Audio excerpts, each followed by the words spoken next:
में कुछ ऐसी है कि पद्मिनी सिंहल द्वीप की राजकुमारी थी, सिंहल आइलैंड की राजकुमारी थी, यहाँ की प्रिंसेस थी। कहा गया कि साहब सिंहल द्वीप कहां पे, तो कहा आज का जो श्रीलंका है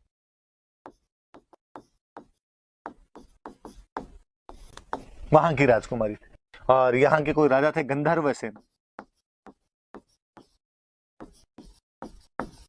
और कोई रानी थी चंपावती। ये उनकी पुत्री थी, गंधर्व सेन और चंपावती।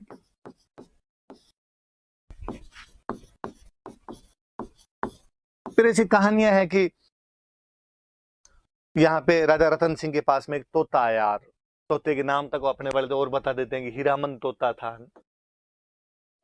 उस तोते ने आके रतन सिंह जी को बताया कि रतन सिंह जी यहाँ से 7 समंदर पार एक इतनी सुंदर राजकुमारी रहती है। और रतन सिंह जी उसके पीछे पीछे और चले गए, और कहते कई सालों तक वहां पे भटकते रहे। सिंहल द्वीप के राजा के उस घर में उसको घुसने का मौका नहीं मिला। फाइनली जो पैसे वैसे खत्म हो गए तो वहां जोगी वोगी का भेष और बना लिया। एक दिन राजा ने उनको देख लिया, गंधर्व सेन जो राजा था उसने ही देखा। उसने कहा कि यार जेंटलमैन, तुम शक्ल से यार सन्यासी लगते तो नहीं, इस उम्र में जोग धारण करने का क्या कारण रहा। उसने कहा सर आपने एकदम सटीक पहचाना, मैं तो ऐसे ऐसे करके मेवाड़ का राजकुमार हूँ। मेवाड़ को कौन नहीं जाने, मेवाड़ की ख्याति थी। और सिंहल द्वीप के राजा ने भी कहा क्या बात करते हो आप, मेवाड़ के राजा हो, फिर ऐसे क्यों भटक रहे हो, क्या कारण है इसका मुझे बताओ। और उसने मुस्कुरा कहा साहब कारण तो आपके महलों के अंदर ही मौजूद है, क्या बात करते हो। और उसने पूरी बात बताई कि साहब ऐसे ऐसे मैं तो पद्मिनी से शादी करने के लिए आया था। श्रीलंका के राजा की क्या औकात कि मेवाड़ के राजकुमार को मना करे।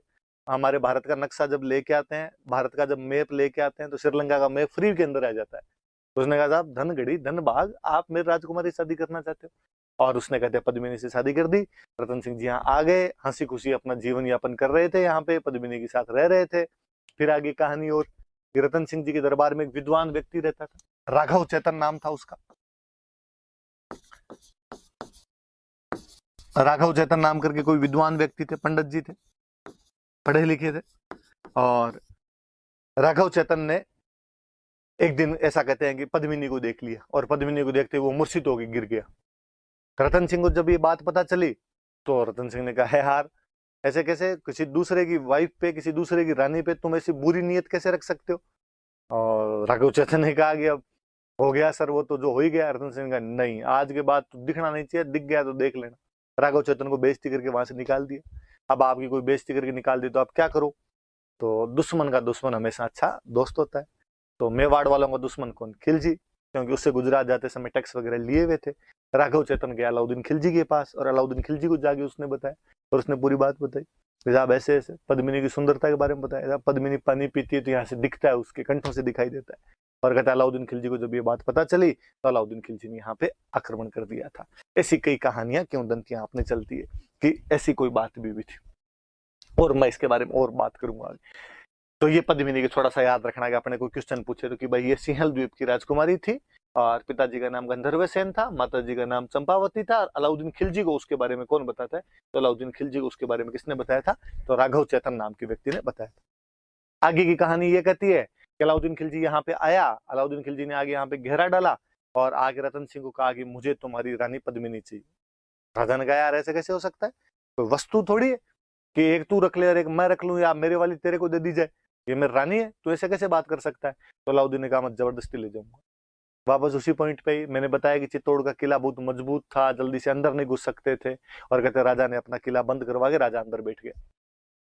अलाउद्दीन खिलजी को लगा कि यार अंदर घुस ही नहीं पाएंगे, तो फिर उसने एक जाल फेंका और उसने कहा कि चलो मैं आपसे संधि करने के लिए तैयार हूँ, जो हो गई वो तो बात हो गई, और अपने आप नई लड़ाई करेंगे। और कहते हैं कि अलाउद्दीन खिलजी को संधि के लिए बुलाया गया, खाने के लिए बुलाया गया। वहां अलाउद्दीन खिलजी बैठा हुआ था, और उसके सामने एक शीशा लगा हुआ था, नीचे एक पौंड बना हुआ था, तालाब बना हुआ था। पद्मिनी उस शीशे के जैसे आगे आई, उसकी जो प्रति छाया थी, उसकी जो छाया दिखाई देती है, प्रतिकृति दिखाई देती है, वो तालाब के अंदर दिखाई देती है। और अलाउद्दीन खिलजी उसको देख के यूं बड़ा मोहित होता है।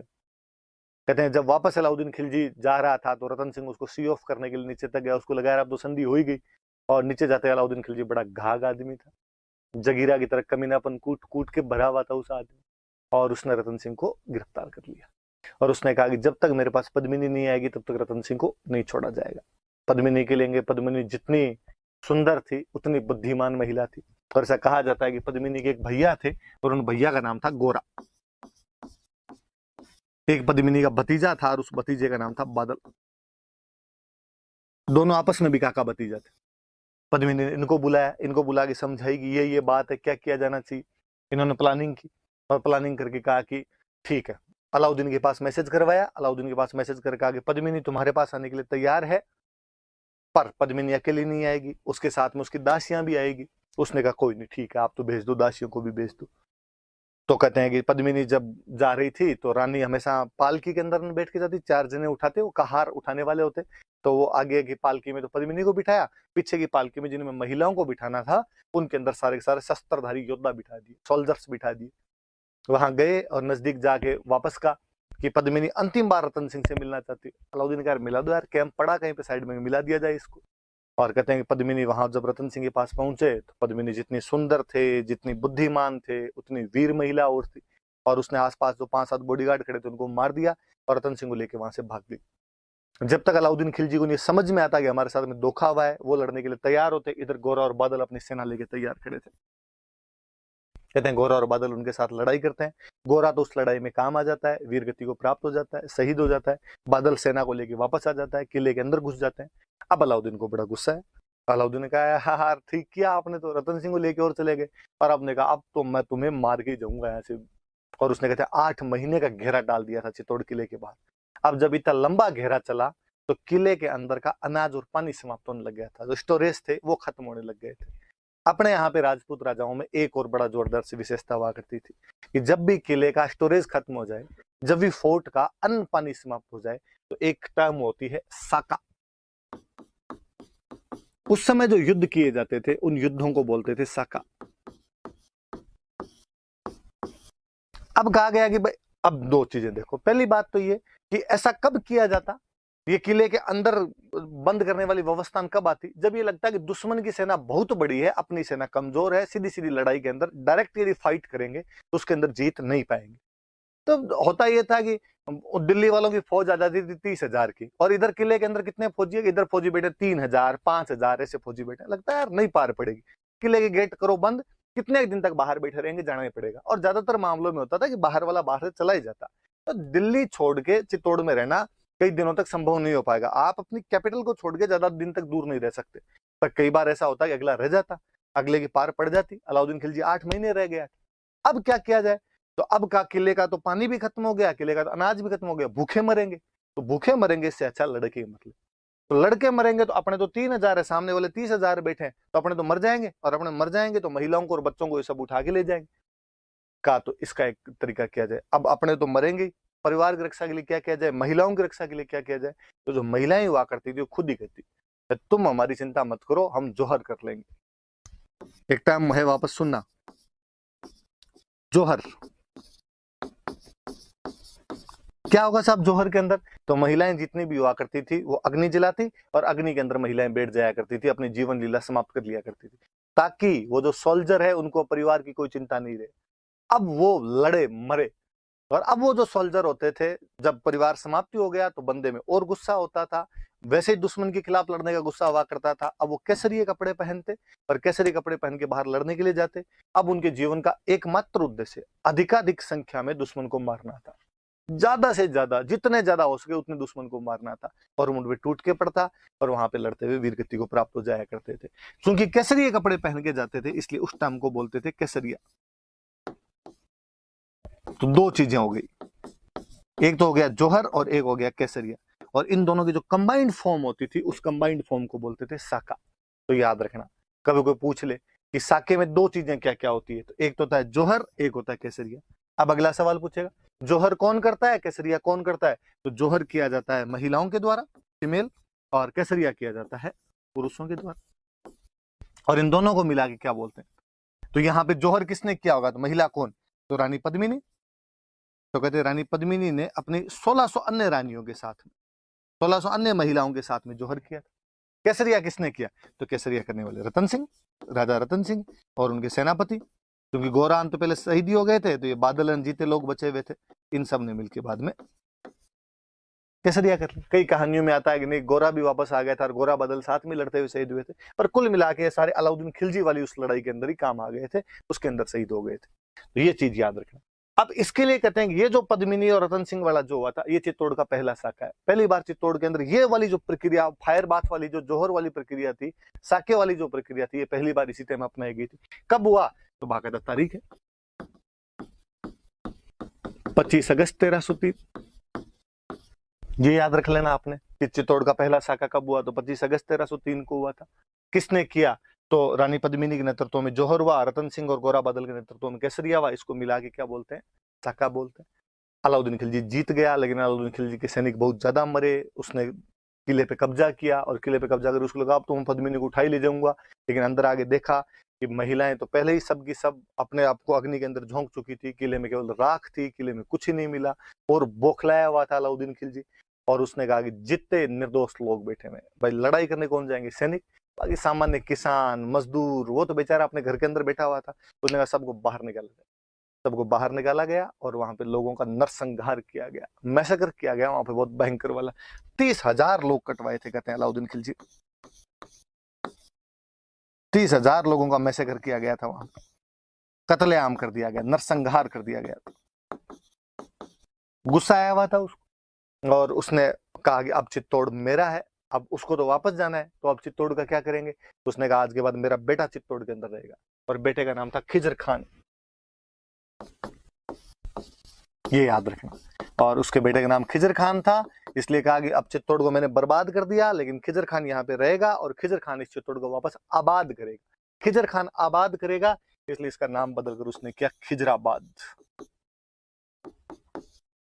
ये याद रख लेना कि अलाउद्दीन खिलजी ने चित्तौड़ का नाम बदलकर क्या कर दिया था? तो अलाउद्दीन खिलजी ने चित्तौड़ का नाम बदलकर क्या कर दिया था? खिजराबाद कर दिया था। एविडेंस है कोई अपने पास में? हाँ, अपने पास में एविडेंस भी मिलता है। 1325 के आसपास की एक अभिलेख मिला है, एक इंस्क्रिप्शन मिला है। चित्तौड़ के अंदर एक दरगाह है, दाहिबी पीर की दरगाह।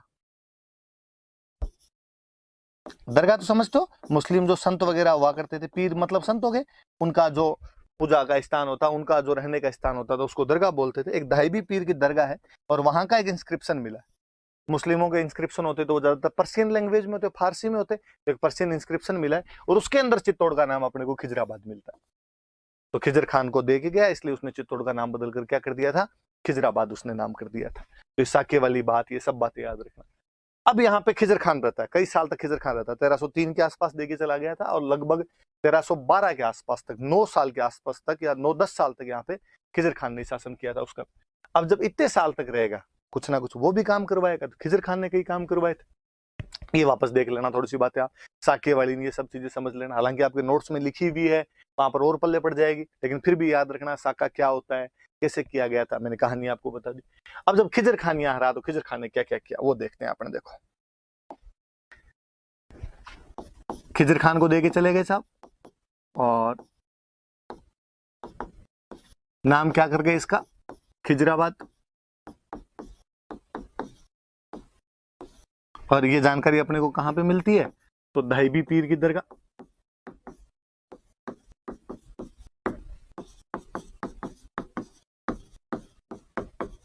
दाहिबी पीर की दरगाह के अंदर ऐसा लिखा हुआ, उस अभिलेख में, उस इंस्क्रिप्शन के अंदर ये लिखा हुआ।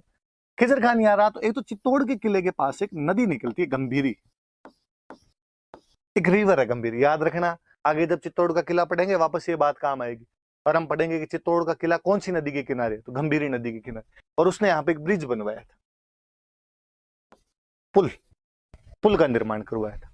फिर जैसे हिंदुओं में होता था कि कोई व्यक्ति की मृत्यु हो जाती तो उसकी याद में छतरियां बनाते थे, कैनोपीज बनवाया करते थे। वैसे ही मुस्लिम जो हुआ करते थे, वो किसी की मृत्यु हो जाती तो वहां पे जो टॉम बनवाते, मकबरे बनवाया करते थे। तो खिजर खान ने भी यहाँ पर एक मकबरा बनवाया था, टॉम बनवाया था, मकबरे का निर्माण करवाया था। और अभी भी जैसे होता है कि आप तो क्या एग्जांपल दूं, अस्पताल बनवाया, किस सरकार ने अस्पताल बनवाया, तो बाकायदा वहां पे लिखेंगे। जैसे अभी थोड़े दिन पहले की बात है कि अखबारों के अंदर और हमने पढ़ा कि अटल एक टनल बनाई गई है ना, हिमाचल प्रदेश में कहीं भी टनल बनाई गई। तो अब वहां पे बोर्ड लगेगा और उस बोर्ड में आएगा कि टनल का निर्माण इस सरकार के कार्यकाल में हुआ था, प्रधानमंत्री ने इसका उद्घाटन किया था, इस कार्यक्रम में ये लोग उपस्थित थे, ये काम अब शुरू हुआ था, ये काम अब खत्म हुआ था। तो पहले राजा महाराजा भी ये काम क्या करते, और वो भी ऐसे इंस्क्रिप्शन लिखवाते, वो भी ऐसी बातें लिखवाते कि मैंने बनवाया है, इतने रुपए लगवाए, फलाने फलाने आदमी थे, ये मिस्त्री था, इससे मैंने अभिलेख लगवाया, ये सब बातें लिखवाया करते। तो खिजर खान ने यहाँ पे कोई एक टॉम बनवाया था। अब जो जब वो टॉम का इंस्क्रिप्शन लिखवाता है उसका, मैंने बताया मुस्लिम राजा थे तो उनके सारे इंस्क्रिप्शन कौन सी लैंग्वेज में हो गए, तो पर्शियन। तो उसमें खिजर खान कहता है कि मैं खिजर खान ये टॉम बनवा रहा हूं यहाँ पे। फिर वो कहता है यार तुम मुझे तो जानते हो नहीं जानते, पर तुम मेरे पापा को पक्का जानते हो, मेरे पापा अलाउद्दीन खिलजी है। फिर वो अलाउद्दीन खिलजी खूब सारी तारीफें करता है, और अलाउद्दीन खिलजी के लिए कहता है, अपने पापा के लिए कहता है कि वो सेकंड सिकंदर है, अलेक्जेंडर द ग्रेट जो हुआ था, जिस प्रकार उसने दुनिया जीती थी वैसे मेरे पापा दुनिया जीत लेंगे। सिकंदर सानी है, सानी का मतलब होता है सेकंड, दूसरा।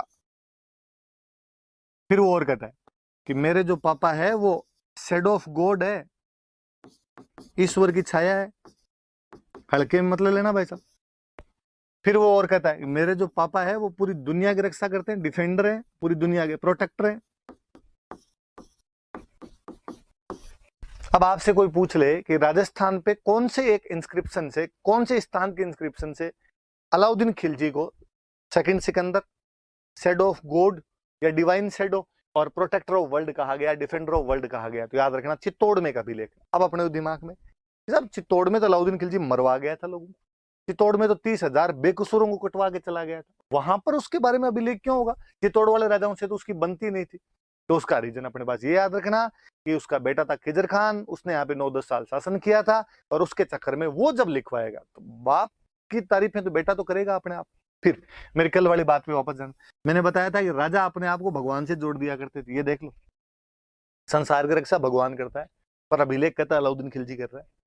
ईश्वर की छाया तक बताया हुआ उसके अंदर। तो खिजर खान के दो काम याद रखना आपने, एक तो गंभीरी नदी पर उसने पुल बनवाया था, और एक उसने मकबरा बनवाया था। मकबरे में एक इंस्क्रिप्शन है, वो पर्शियन लैंग्वेज का, और उसमें अलाउद्दीन खिलजी की ये तारीफें की हुई है। खिजराबाद जो नाम है ये कहाँ मिलता है, तो ये दहबी पीर की दरगाह है, उसका जो इंस्क्रिप्शन है उसके अंदर ये जानकारियां मिलती है अपने को। अब इसके बाद में, अब खिजर खान को रहते हुए यहाँ पे कई साल हो गए, कई साल हो गए, तो खिजर खान का मन लगना बंद हो गया। खिजर खान का मन लगना बंद हुआ तो उसने अलाउद्दीन के पास मैसेज भेजा कि डैडी अब कई दिन हो गए यार, इधर अब मन नहीं लगता अपना। तो अलाउद्दीन ने कहा तू वापस आ जा। तो उसने कहा चित्तौड़, चित्तौड़ का क्या किया जाए? तो उसने कहा मैं बंदा भेज रहा हूँ, ये बंदा आके चित्तौड़ संभाल लेगा। इस बार जो बंदा भेजा गया उस बंदे का नाम है मालदेव सोनग्रा, और मालदेव सोनग्रा को कहा गया कि तू चित्तौड़ संभाल।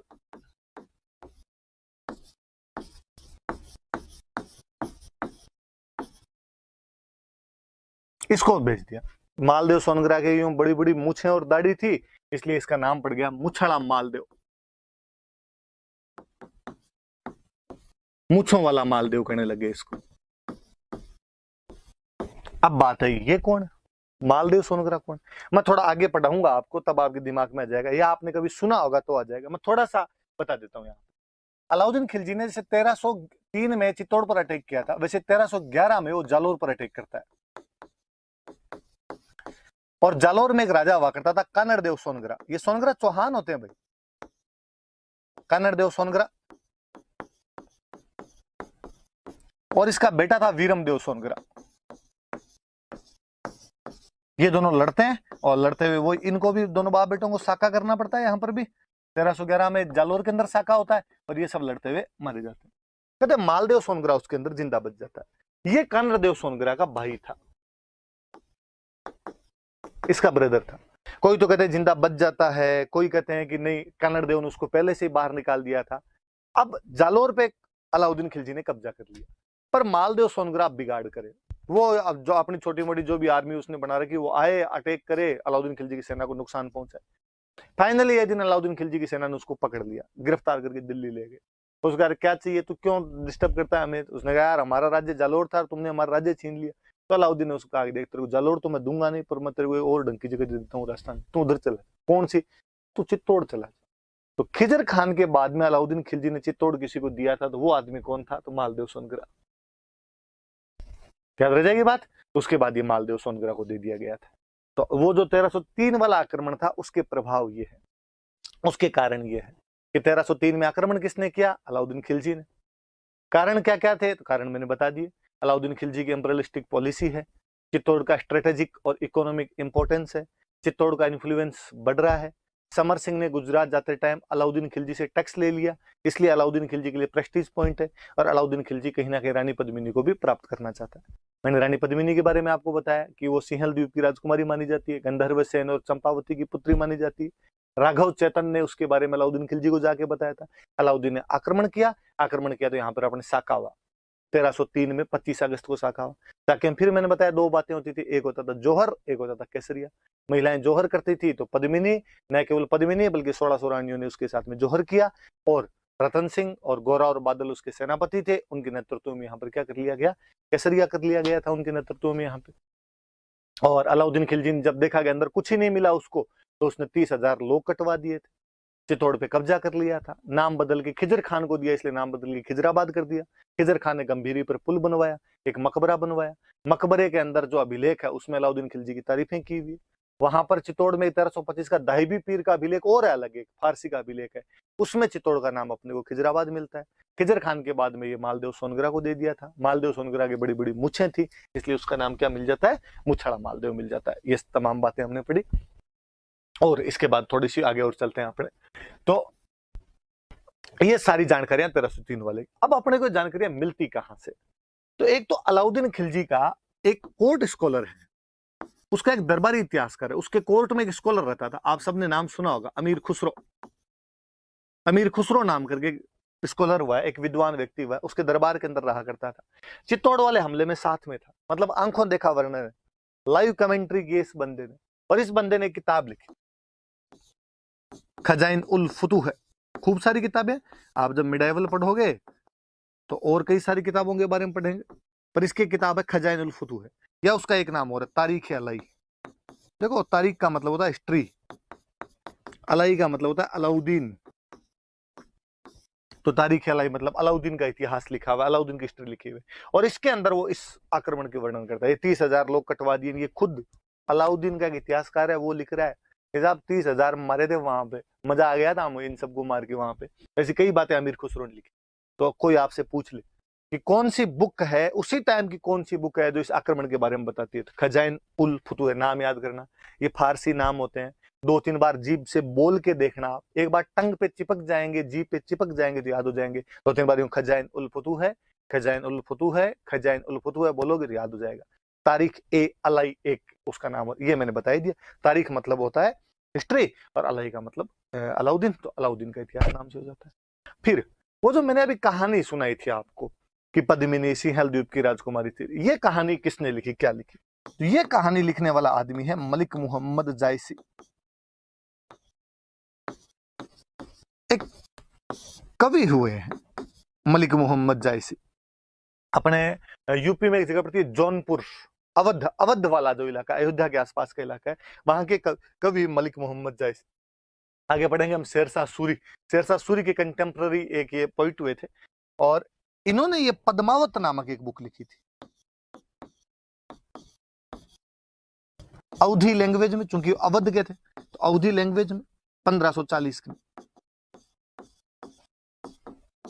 ये बुक इन्होंने, एक पद्मावत नाम की इन्होंने एक बुक लिखी थी। किसने लिखी, तो मलिक मोहम्मद जायसी ने। कब लिखी, तो 1540 में। कौन सी भाषा में, तो अवधी। कौन सी बुक लिखी, तो पद्मावत। और इसमें ये सारी कहानियां इन्होंने लिखी, और ये कहानी, ये कविता, काव्य है, पोइट्री है अपने आप में। और ये पोइट्री इतनी ज्यादा पॉपुलर हुई कि बाद में जितने इतिहासकार है उन सब ने इसको थोड़ा बहुत फेर बदल करके लिखा। और वो भले ही आपके नैन्सी कह दो, वो भले ही आपके अबुल फजल कह दो, वो भले ही आपके आपके कर्नल जेम्स टोड कह दो, जो भी बड़े बड़े से हुए उन सब ने कहीं ना कहीं इसका जिक्र किया, उन सब ने इसके बारे में थोड़ा बहुत बात कहीं ना कहीं लिखी है।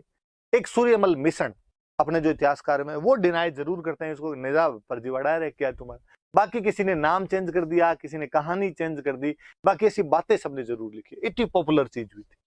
पर दिक्कत ये हुई कि यार किंवदंतियां, जनश्रुतियां, फोक लोर कहानियां चलती है समाज के अंदर, बनती बिगड़ती रहती है, हम सुनते हैं उनके बारे में, पर उनमें हिस्टोरिकल फैक्ट है या नहीं है, ये इतिहासकारों को देखना पड़ता है। इसके साथ दिक्कत ये हुई कि लोगों ने इस पोइट्री को हिस्ट्री मानना शुरू कर दिया, और लोगों ने इस कहानी को इतिहास के रूप में पढ़ाया जाना शुरू कर दिया, इसको सुनाया जाना शुरू कर दिया इतिहास के रूप में, और यहाँ पे जाके लफड़ा करते हैं। आप कविता को हिस्ट्री नहीं बना सकते। हम कहते हैं जहां ना पहुंचे रवि वहां पहुंचे कवि, कि कवि कल्पनाएं करता है, कवि इमेजिनेशन करता है, अपने घोड़े दौड़ाता है और ऐसी ऐसी घटनाओं को जोड़ के लिख देता है जिनका वास्तव में कोई अस्तित्व एग्जिस्टेंस नहीं रहा होगा, और इसी एग्जिस्टेंस के अंदर वो लिख गया कि वो सिंहल द्वीप की राजकुमारी थी। अपने को आज भी लगता है यार श्रीलंका की राजकुमारी और मेवाड़ का राजा गया शादी करने के लिए, फिर तोता आया, तोते के पीछे चला गया, 1302 से 1303 एक साल का जिसका शासनकाल है, वो कहते हैं 7 साल तक वहां पे भटकता रहा था, फिर पद्मिनी को लेके आया था। जचती नहीं है कहानी। इवन यहां तक कि मलिक मोहम्मद जायसी ने लास्ट में खुद ने कहा है कि साहब ये इमेजिनेशन है मेरी, और मैंने इसके माध्यम से भगवान की बातें की है, मैंने वो जो रूहानी शक्तियां उनकी बातें की है। परंतु वहां तक कौन जाए, हम सब ने उसको हिस्ट्री मान के पढ़ना शुरू कर दिया। इसलिए अपने दिमाग में आज भी सिंहल द्वीप का हमने श्रीलंका बना दिया। भगवान जाने उसने सिंहल द्वीप क्या माना था क्या नहीं माना था। मुझे तो आज ही बड़ा अजीब सा लगता है कि यार पद्मिनी की सुंदरता का इतना वर्णन किया हुआ है, ये इतनी वो, और वो वैसे वर्णन वैसे गोरे रंग की थी, उसको जब पानी पीती थी यहाँ से पानी दिखता था। मुझे लगा कि यार हिस्टोरियन को थोड़ा सा जलवायु का तो ध्यान देना था। साउथ में भी सुदूर श्रीलंका, वहां के लोग कैसे होते हैं हमने देखे नहीं, सारे क्रिकेट प्लेयर देखे हुए, उनका रंग अपने को देखा हुआ है, और तुम कहते हो कि वहां की एक राजकुमारी इतनी सुंदर आ गई थी। तो ये तो मूर्ख बनाने वाली सी बात हो जाती। परंतु है अपने पब्लिक में तो वही है, डोमेन के पब्लिक डोमेन में तो वही बातें हैं, वो बातें हैं तो हम सुनते भी हैं, पढ़ते भी हैं, वैसी बातें भी करते हैं। परंतु अपने याद रखना, मलिक मोहम्मद जायसी हिंदी लिटरेचर का सब्जेक्ट हो सकता है, मलिक मोहम्मद जायसी हिस्ट्री का सब्जेक्ट नहीं हो सकता। पद्मावत जो है वो एक पोइट्री है, बहुत अच्छी अवधी भाषा की पोइट्री है, उसमें नो डाउट, कोई उसमें संदेह है, उसमें शक शुबा करने की आवश्यकता नहीं। परंतु आप कहोगे इसको इतिहास के रूप में पढ़ा जाना चाहिए, तो थोड़ी सी बात अजीब सी लगती है। और फिर एक दिक्कत और हुई, इन्होंने मलिक मोहम्मद जायसी वाली बात को इतना ज्यादा उठा के रख दिया कि अपने जो लोकल चीजें थी उनको भुला दिया गया। अपने जो लोकल जनमानस की अपनी जो कहानियां, राजस्थानी जो सोर्सेज है, राजस्थान लिटरेचर के जो सोर्सेज है, वो दूसरी बात कहते हैं। राजस्थान लिटरेचर वाले अपने कहते हैं कि साहब वो पुगल की राजकुमारी थी। बीकानेर के अंदर एक जगह पड़ती है पुगल, और पुगल की राजकुमारी थी। और बाकायदा अपने तो कहानियां हैं, ऐसे दोहे बने हुए हैं कि पुगल का पुनपाल भाटी नाम करके कोई बंदा था, उसकी बेटी थी, उसकी शादी की हुई थी। दोहा है अपने तो कि पुगल गडरी पद्मणी तू रानी सिर मोड़, जैसलमेर जलम लियो परणी गढ़ चित्तौड़। कि पुगल गढ़ की पद्मणी तू रानी सिरमोड़, कि तू सभी रानियों में सिरमौर है, सर्वोपरि है। जैसलमेर जलम लियो, उस समय पुगल जैसलमेर रियासत का भाग हुआ करता था। और कहते पुनपाल भाटी पहले जैसलमेर में थे, लेकिन बाद में उनको पुगल का ठिकाना मिल गया था, इसलिए पुगल आ गए थे। तो जैसलमेर जलम लियो कि पैदा तू जैसलमेर में हुई थी, परनीगढ़ चित्तौड़, और तेरी पर शादी तेरी कहां जाके करवाई है, ठीक चित्तौड़ के अंदर। आज भी गांव के अंदर जो सुंदर लड़की हो, या किसी ग्रामीण से किसी सुंदर लड़की के बारे में बताना हो, सुंदर महिला की विशेषता